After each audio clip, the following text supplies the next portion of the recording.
Então eu diria simplesmente que Einstein ganhou o prêmio Nobel pelo efeito fotoelétrico ao demonstrar que a luz tem massa.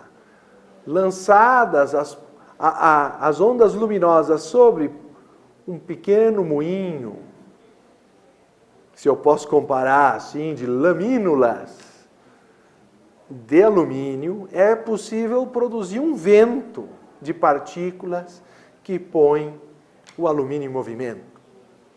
Começa aquele moinho a girar. Quando nós ligamos o automóvel, nós lançamos fótons, como se fôssemos um canhão.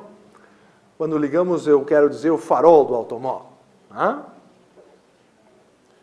Claro, com a dimensão e peso do automóvel, as partículas lançadas são praticamente insensíveis, ou o fenômeno não é facilmente mensurável. Mas em condições de laboratório, aí sim, vocês podem verificar como a luz é capaz de ser mensurada em sua massa e na produção do lançamento de partículas, que são chamados fótons. Então, a luz que sempre foi tratada como uma onda, a partir de Einstein começa a apresentar comportamento corpuscular. E as partículas subatômicas, primeiro, as partículas o átomo era considerado indivisível até 1897, previsão até feita por Blavatsky na Doutrina Secreta com 9 anos de antecedência. Eu recomendo a leitura do volume 2 da Doutrina Secreta, onde ela diz que a partir dos estudos da matéria radiante de Sir William Crookes, que era membro da Sociedade Teosófica e também fundador da Sociedade de Pesquisas Psíquicas de Londres, descobrir-se-ia, na tal matéria radiante que ele havia descoberto, uma teoria que alteraria toda a visão da constituição da luz e da matéria. E de fato assim aconteceu, como ela previa, e disse a data, 1897, haveria essa mudança. Seria um novo ciclo entraria. E se romperia o véu do materialismo científico para sempre. E foi exatamente o que aconteceu. Thomson isolou o elétron. E imaginem vocês que ao fazer isso, primeiro, ele provou que o átomo era divisível. E segundo, em partículas menores. Ao investigar essas partículas menores, deduziu-se que elas tinham uma durabilidade restrita. Quanto menores as partículas, menor sua durabilidade, etc. e tal. E as pesquisas mais recentes têm demonstrado que elas difratam e apresentam um comportamento ondulatório quando chegam a um anteparo. O que quero dizer, basicamente, do ponto de vista científico, que a matéria apresenta comportamento de onda e as ondas apresentam comportamento de partícula material. Ou as subpartículas atômicas apresentam comportamento ondulatório e difratam, enquanto que a luz, que sempre foi tratada como onda, apresenta comportamento corpuscular. Vocês podem imaginar o que isso significa? Que toda a lógica binária, dualista e quase maniqueísta da ciência, de que ou é onda ou é partícula, ou é energia ou é matéria, nas mãos de Einstein ruiu. E hoje nós vivemos uma situação em que se admite que a explicação de um fenômeno, através de uma lei ou uma teoria, tem um nível de abrangência que pode ser extrapolado. Da mesma forma, Einstein extrapolou a mecânica quântica de Newton. Então, a mecânica quântica de Newton só se aplica como explicação razoável dentro de uma certa situação macroscópica dos elementos constituintes. E a partir daquele nível, ou além dele, já não se aplicam mais plenamente as leis da mecânica quântica. E essa é a demonstração feita por Einstein. Ou seja, toda uma questão de reavaliação da própria lógica aristotélica se faz necessária, porque a ideia de que uma coisa é ou não é, cai por terra. E hoje as coisas são e não são na esfera científica. Uma partícula apresenta comportamento de onda, a onda luminosa apresenta comportamento corpuscular. E nós poderíamos comparar a teoria científica com uma ideologia que tenta se aplicar em certas condições. Mas se nós quisermos imaginar que uma ideologia política se aplica em qualquer caso, em qualquer universo, nós vamos ver o que os norte-americanos vão fazer para tentar o seu sistema eleitoral lá no Iraque. E que resultado vai dar. Isso nós vamos assistir de camarote. Porque a pretensão de que uma ideologia é perfeita e funciona em qualquer lugar, primeiro eu me questionaria se uma ideologia pode ser perfeita. Mas, deixando esse assunto de lado, nós vamos ver que ela tem um momento histórico, ela acontece num momento do tempo e dentro de um conjunto de circunstâncias. E o século XXI demanda novas soluções.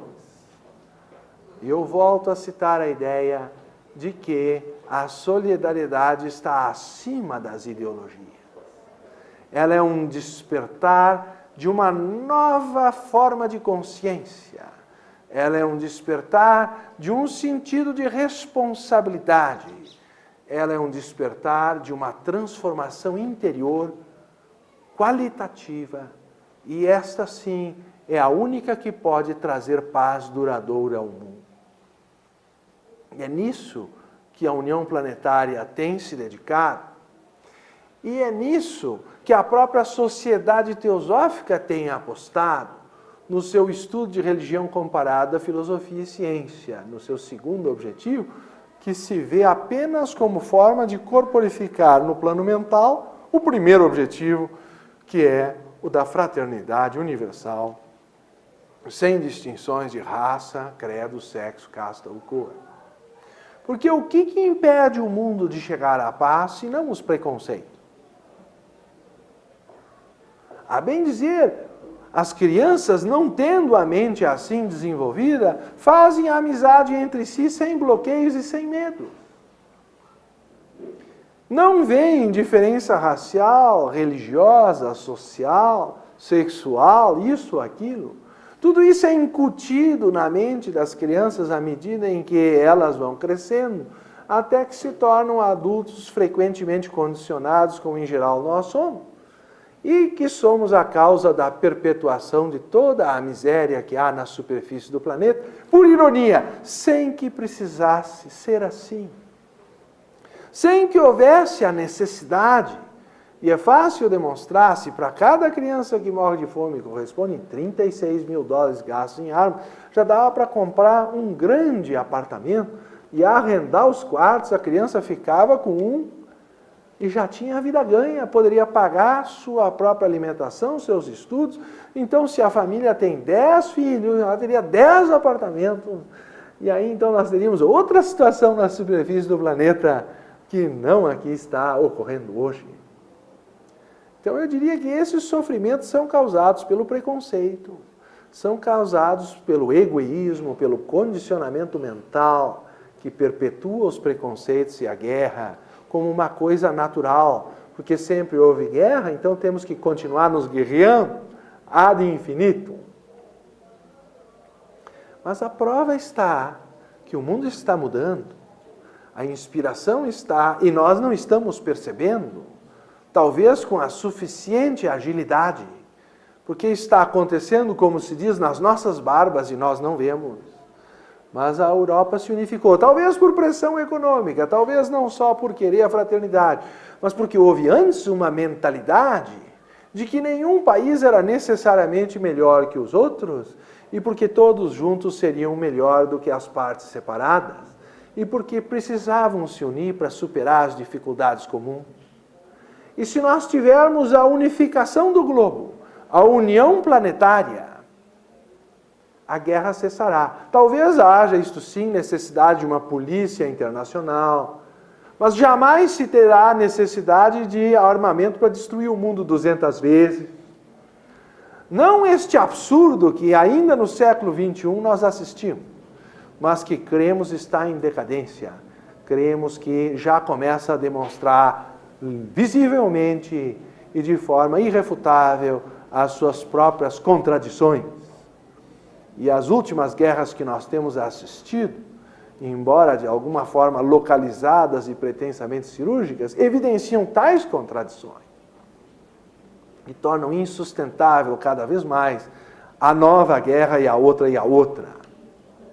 Então nós chegaremos com certeza, e é uma questão de nós auxiliarmos esse processo histórico, percebendo ele e estimulando ele, que os nacionalismos têm que ceder lugar a algo maior, que é o bem comum da humanidade. E esse é o ideal da união planetária.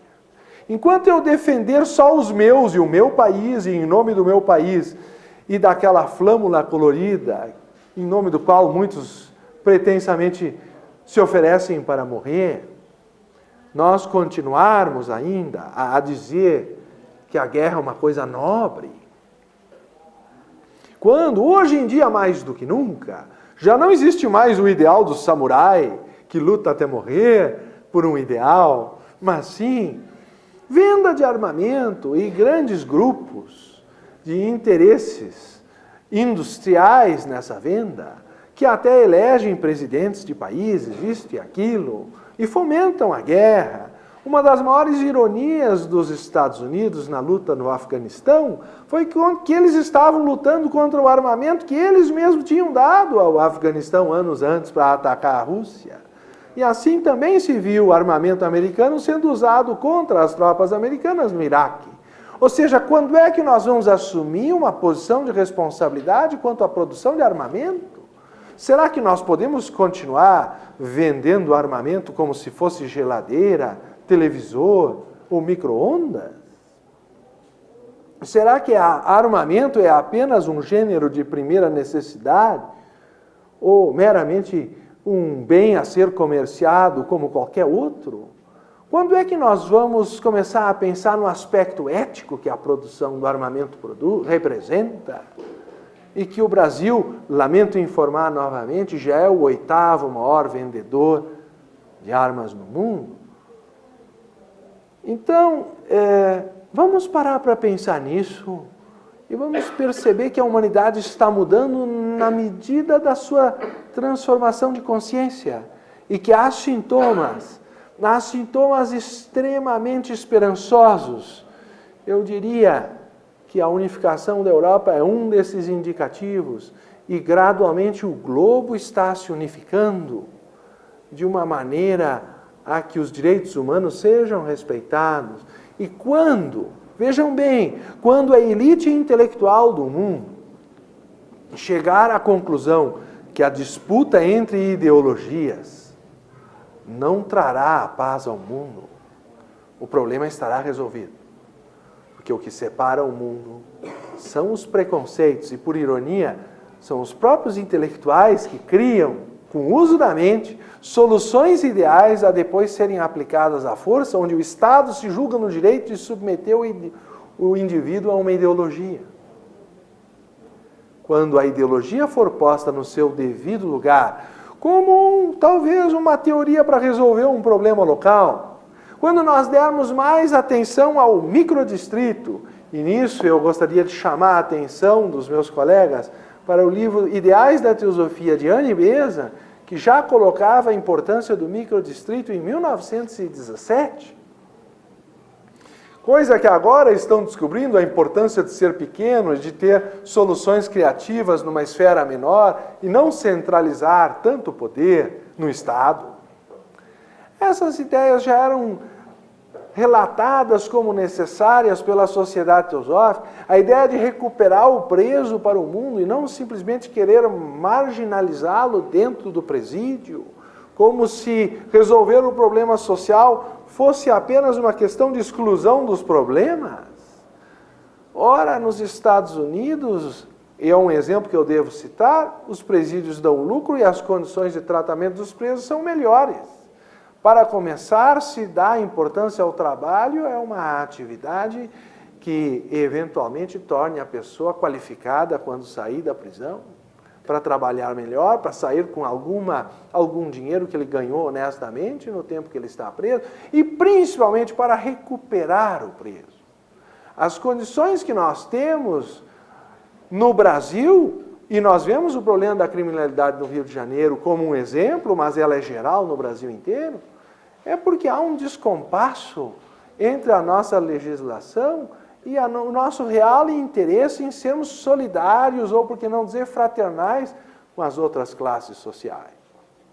Então, eu gostaria de mostrar que o Brasil não está fora disso, não é apenas um país pacífico que não precisa fazer nada, mas o Brasil realmente tem uma virtude a mostrar ao mundo, é a tolerância que ele tem na área religiosa, é a capacidade de superar mais do que outros países, talvez, as diferenças raciais, religiosas e outras.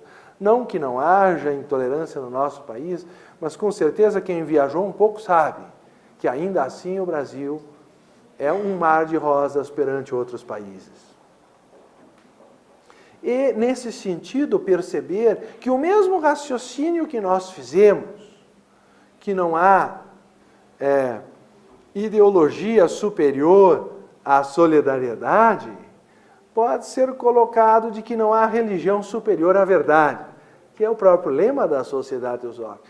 De uma forma ou de outra, todas as teorias têm que ceder lugar a uma vivência, a uma grandeza que vem de dentro, e não a mera imposição de uma ideia, porque seja uma ideia religiosa, seja uma ideia política, ideológica, seja uma ideia jurídica, de uma maneira ou de outra, a mera solução no plano das ideias não é suficiente.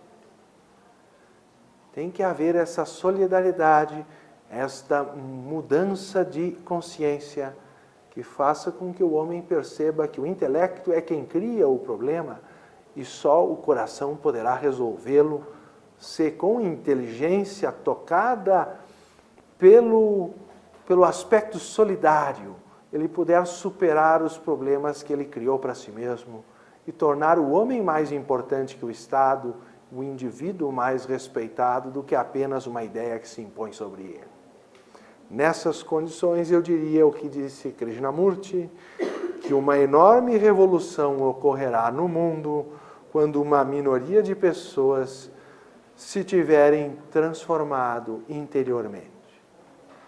E aí sim o mundo será, como é sugerido, um mundo para todos, porque nele não haverá ideologia superior à solidariedade.